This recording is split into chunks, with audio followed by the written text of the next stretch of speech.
नमस्कार पेंशन धारकों, क्या आप भी ईपीएस 95 पेंशन योजना से जुड़े हैं?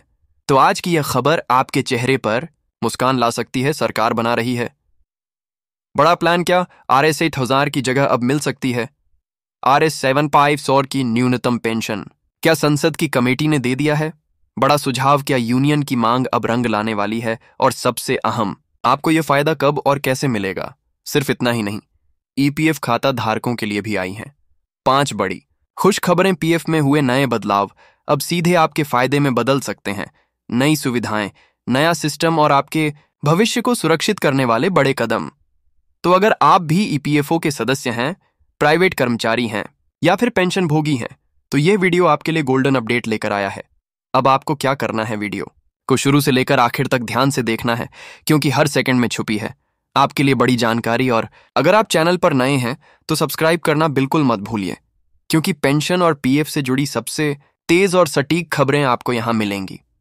सबसे पहले चलिए अब बिना देर किए वीडियो शुरू करते हैं और जानते हैं क्या सच में आ रही है RS 7500 की पेंशन वाली बड़ी खुशखबरी।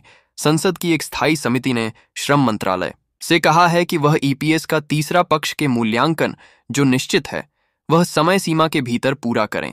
यानी कि संसद की स्थायी समिति ने श्रम मंत्रालय से कहा है कि जो ईपीएस पेंशन है उसका तीसरा पक्ष मूल्यांकन करेगा, जो कि एक निश्चित समय सीमा के भीतर यहां पर पूरा होगा। और उसके बाद आपको जो अंतिम जवाब मिलेगा। भारतीय जनता पार्टी के सांसद बसवराज मुंबई की अध्यक्षता वाली समिति चाहती हैं कि मूल्यांकन की प्रक्रिया वह 2025 के अंदर अंदर पूरी हो, जैसा कि पेंशन की बढ़ोतरी का मुद्दा जो कि 2025 के अंदर पेंशन है उसको लेकर अंतिम यहां पर जवाब मिले।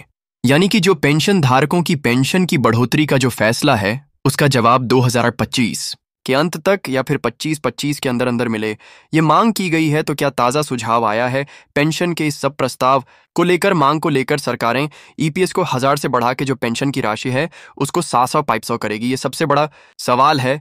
लेकिन यहाँ पर यूनियन संगठन, उनकी भी मांग बनी हुई है और संसदीय पैनल ने यहाँ पर सुझाव भी दिया है। तो क्या वाकई में अब आपकी पेंशन बढ़ेगी? तो कितनी बढ़ेगी? तो ट्रेड यूनियन और पेंशन भोगियों के विभिन्न संगठन लंबे समय से कर्मचारी पेंशन योजना के तहत पेंशन राशि बढ़ाने की मांग कर रहे हैं।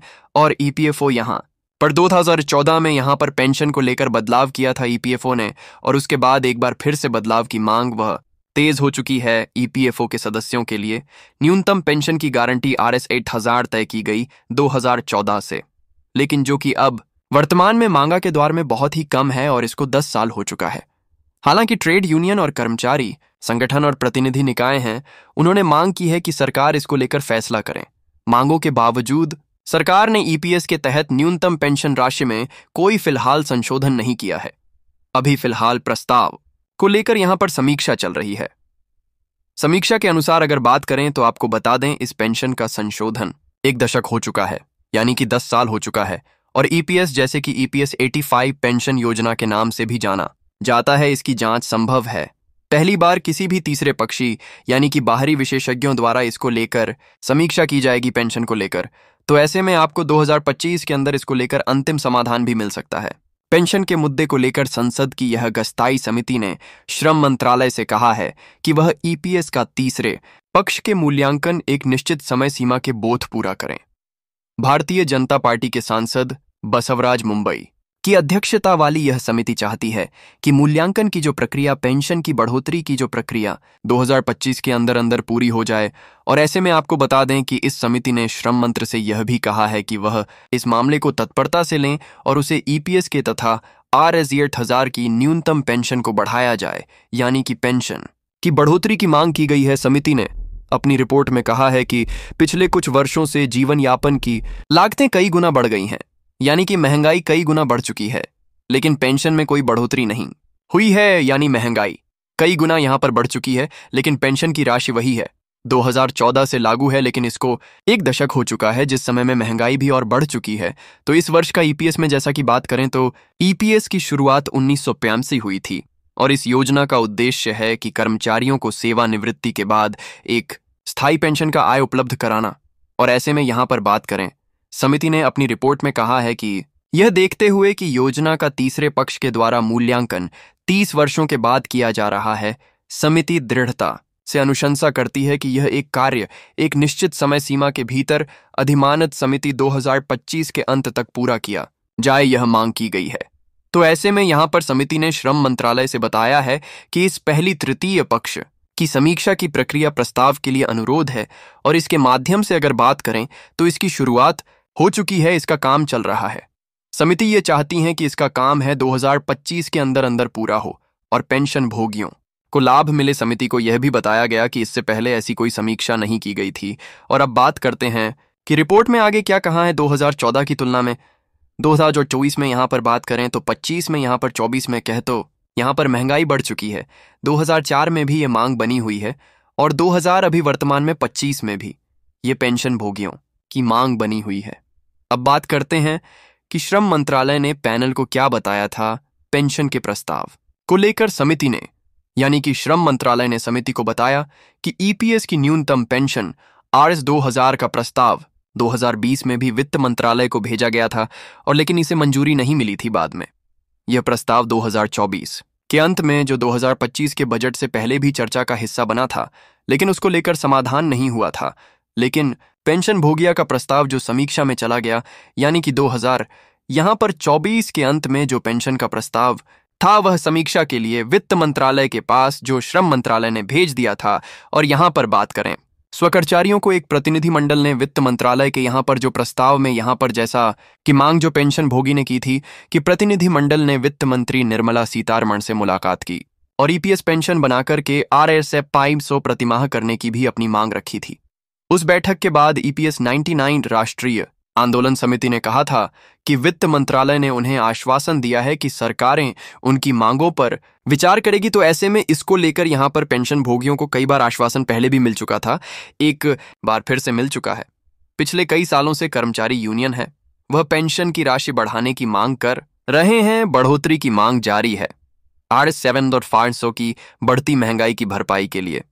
DA का भी लाभ साथ में जरूरी है। साथ में RS 7,500 की पेंशन के साथ में DA की भी मांग भी बनी हुई है और यहाँ पर मेडिकल की सुविधा और DA की मांगे वह भी बनी हुई है, उसको लेकर भी फिलहाल प्रस्ताव चल रहा है। अब बात करते हैं कि 7 करोड़ PF खाते हैं उनके लिए भी बड़ी खुशखबरी। EPF ने किए नियमों में 5 बड़े बदलाव। कौन कौन से 5 नए रूल आपके लिए आ चुके हैं? तो EPFO ने क्या यहाँ पर पहला बदलाव किया है उसके बारे में बात करते हैं। PF खातेदार उनके लिए खबर बहुत ही काम की होने वाली है। 5 बड़े बदलाव जो कि देश भर के 7 करोड़ से ज्यादा PF खाते हैं उनकी PF की राशि पर सीधा असर डालेंगे। तो कौन कौन से बड़े बदलाव हैं उनके बारे में बात करते हैं। सबसे पहला है कि प्रोफाइल अपडेट करना वह पहले से अब बेहद आसान यानी कि जो पहले से और आसान हो चुका है प्रोफाइल को अपडेट करना, जैसा कि आपको अपना नाम, माता पिता का नाम और कोई अन्य जानकारी वह भी चेंज करनी है। जैसा कि वैवाहिक स्थिति जैसे जानकारी बदलनी होगी वह और आसान हो चुकी है। जो कि आपका आधार लिंक है तो आप ऑनलाइन भी कर सकते थे, लेकिन पहले ये आपके लिए सुविधा नहीं थी। इसमें आपको जटिल प्रक्रिया से गुजरना पड़ता था। जैसा कि आपका UA आधार से लिंक है तो ये काम आप घर बैठे भी कर सकते हैं। अब बात करते हैं दूसरा बड़ा बदलाव आपके लिए क्या है। PF ट्रांसफर की प्रक्रिया अभी पहले से आसान सुगम। पहले नौकरी बदलने पर PF ट्रांसफर करना बहुत ही झंझट भरा काम था, लेकिन कंपनी की मंजूरी के बिना भी काम आगे नहीं बढ़ता था, लेकिन प्रक्रिया बहुत लंबी होती थी। लेकिन अब इस प्रक्रिया को और आसान और सरल बना दिया गया है। अब कर्मचारी बहुत ही कम समय में बिना किसी बड़ी औपचारिक चुनौती के यहाँ पर PF का पैसा ट्रांसफर कर सकता है और ये भी बहुत बड़ा फायदा होगा। और अगला बदलाव के बारे में बात करें तो जॉइंट डिक्लेरेशन अब डिजिटल तरीके से होगा। जो जॉइंट डिक्लेरेशन है वह अब डिजिटल तरीके से आप कर सकते हैं। पहले भी आपको इसमें जैसे कि सुविधा नहीं मिलती थी ऑफिस में जाकर के ये फॉर्म भरना, पथरा से लेंगे, तो ये काम आप घर बैठे भी ऑनलाइन कर सकते हैं। तो ये भी बहुत बड़ा आपको फायदा मिलेगा। अब बात करते हैं कि CPPS व्यवस्था से भी पेंशन आप कहीं से भी अपनी पेंशन की राशि प्राप्त कर सकते हैं। पहले आपको विशेष बैंक से ही मिलती थी। पेंशन प्रोसेसिंग सिस्टम लागू कर दिया गया जिसका सीधा ही फायदा अब पेंशन भोगियों को मिलेगा। अब पेंशन की राशि सीधे NPCI प्लेटफॉर्म के जरिए किसी भी बैंक के खाते से आप जैसे कि किसी भी बैंक से अपने खाते की जो पेंशन की राशि है वह उठा सकते हैं। भुगतान की देरी पहले होती थी वह भी नहीं होगी। तो ये बहुत बड़े आपको फायदे होने वाले हैं। इस नए बदलाव के तहत अधिक वेतन पर भी पेंशन की प्रक्रिया वह स्पष्ट हो चुकी है, यानी कि EPFO ने कर्मचारियों के लिए ज्यादा जानकारी यहां पर स्पष्ट कर दी। है कि अपने वेतन पर भी पेंशन पाना चाहते हैं तो इसके लिए समान नियम लागू किया गया है।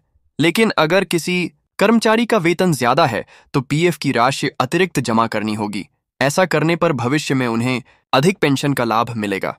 इसके अलावा जो निजी संस्था ट्रस्ट के जरिए पीएफ संचालन करते हैं उन्हें भी ईपीएफओ के नियमों का पालन करना अनिवार्य कर दिया गया।